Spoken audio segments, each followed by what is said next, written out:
અમદાવાદમાં વરસાદી માહોલને કારણે શહેરના કેટલાક વિસ્તારોમાં રસ્તાઓ પર પાણી ભરાવાની સ્થિતિ સર્જાઈ છે.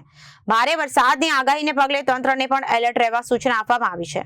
ગુજરાતમાં આગામી દિવસોમાં પણ ભારે વરસાદની શક્યતા વ્યક્ત કરવામાં આવી રહી છે. અમદાવાદમાં વરસાદી માહોલ વચ્ચે શહેરના વિવિધ વિસ્તારોમાં વરસાદની અસર જોવા મળી રહી છે.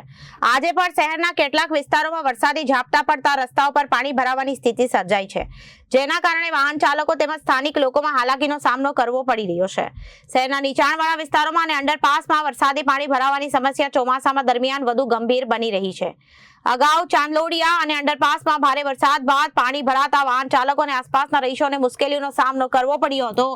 હવામાન વિભાગની આગાહી મુજબ 11 અને 12 ઓગસ્ટ દરમિયાન ગુજરાતના કેટલાક વિસ્તારોમાં હળવાથી મધ્યમ વરસાદ સાથે ગાજવીજ થવાની શક્યતા છે. આગામી દિવસોમાં વરસાદને ધ્યાનમાં રાખીને તંત્ર દ્વારા નીચાણવાળા વિસ્તારોમાં પાણીના નિકાલની વ્યવસ્થા પર નજર રાખવામાં આવી રહી છે. વરસાદને કારણે રસ્તાઓ પર ટ્રાફિકની સમસ્યા ઊભી થવાની શક્યતા હોવાથી વાહન ચાલકોને સાવચેતી રાખવા અને પાણી ભરાયેલા રસ્તાઓ પરથી પસાર થતી વખતે ખાસ તાકેદારી રાખવા અપીલ કરવામાં આવી રહી છે. Bureau report, Janadesh news.